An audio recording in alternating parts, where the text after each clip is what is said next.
We are back, and I am joined by Beth Notaro. Good morning. We are going to talk about the Winter Woolen Workshop. Yes, we are. And it's coming up. It is next weekend, not tomorrow, next weekend. It's our 7th one.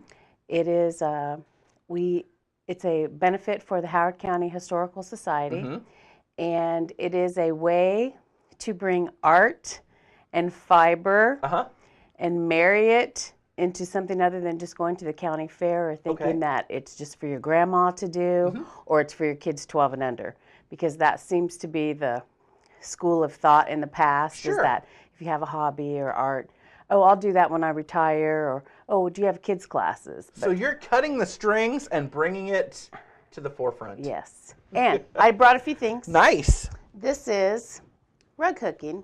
And this is a rug in process. Okay. And I wanted to show you. It almost looks like a painting from long, far view. Many years ago. But this is all dyed. A lot of this, the purple is actually dyed with Kool-Aid. Oh, wow. So and this is wool. This it's really from the sheep. From the sheep to, and this is cotton backing that will last longer than us. So these rugs will be around forever and ever. And this is the kind of thing that they're going to expect to see? Yes. Wow. And learn how to do and buy a kit for. And so it's really interesting. And then I just brought a couple other samples of, because I think people think country, ducks, hearts. And this could actually go in, you know, in today's modern home. And can I say that that might be a good centerpiece on a table with a big bowl of fruit or something? Perfect, Chad. Chad, perfect. On a wall or anything Sometimes I have that artistic eye. Well, I think you do. And are there times for the workshop? The way that we work this is, you will walk into the Cyberlin Mansion and there will be rug hookers, quilters, tatters, spinners and weavers, and you can sit down with them and just try the art out. So you don't have to, just to see if you like it and to see all the different techniques. And then in the Elliott House, we have 40 plus vendors. Oh, wow. And with kits and little make it take it's going on. So if you do want to try something, you can buy a small kit. You don't have to do something this big. And then we have classes that you can go on my Picture Trail site or my blog, and you can actually see the picture projects of the classes. And it's really a fun activity. It's a family thing, but it can be an intense workshop for those people who have bought a kit or have something that they don't even know what it is, that their grandmother gave them, or that they inherited from somebody, or that they bought 10 years ago and have never started and forgot how to do it. Because a lot of these, I don't mean to cut you off, but a lot of those actually told stories. Is that true? Absolutely. Absolutely. A lot of us who do rugs take family clothing. They become like memorials, or just you take dad or grandpa's sweater and you make something out of it for everybody, and ornament, so everybody has a keepsake. And so there's so many things you can do. Rug hooking was actually started by a man who made a half moon shaped rug for his wife as he carried her over her new home in early America. Like a wedding present kind of thing? Yes. Nice. And the rugs are supposed to tell a story, and they're supposed to tell a story of the person who you're either giving it to or who's making it. So it's really neat. It is. We also have weavers, spinners and weavers there, and this is the cloth that they would have made. And this is like a tapestry cloth that it's difficult to find, but the upholstery shops are buzzing because people want this, again, the classic. Now, what would they have used this for? This is something that they would have actually put on their furniture. Oh, okay. So they would have, or even a mattress, or this would have been on their furniture. This is actually for warmth. You can feel like it's kind of heavy, but it'll last forever and ever and ever. And that's the kind of thing that they're going to show you and you can actually learn while you're there? There's actually going to be some weavers and spinners there, from sheep to yarn. So they actually to weave from step one to step one all the way, minus the shaving of the there's the roving from the sheep is all cleaned and dyed and ready to go, because that's a whole other process. This is just bringing it. This is only a 10-minute segment. Yeah, this is fast forwarding. I gotta roll. So the last one, and these are my favorite. This is called a crazy quilt. This was from the Victorian times, and it was called a crazy quilt for many reasons. Okay.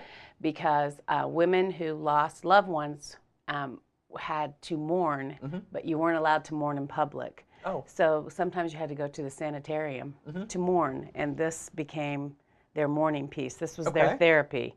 So, and they took all kinds of old clothing and velvet and Stitched it satins together? and just stitched it together. Now, I don't know if people can see this, but look at that stitching. That's very unique, very, do I say old worldly? It's old world, it's elaborate, it's fine.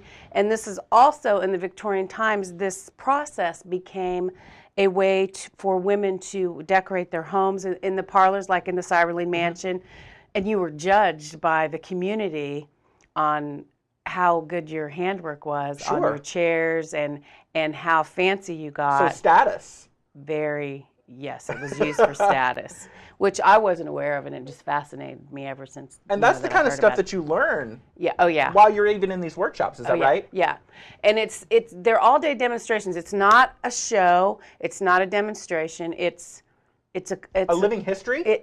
Well, it's even beyond that because it's in today's world. But it just honors everyone who came before us and anybody who's passionate. If you're looking for something to do with your hands. People that tell me, "Oh, I'm going to wait till I retire," or I got to find something when I'm bored. I can never say I'm bored, ever, ever. We'll be right back with more from Beth in just a minute.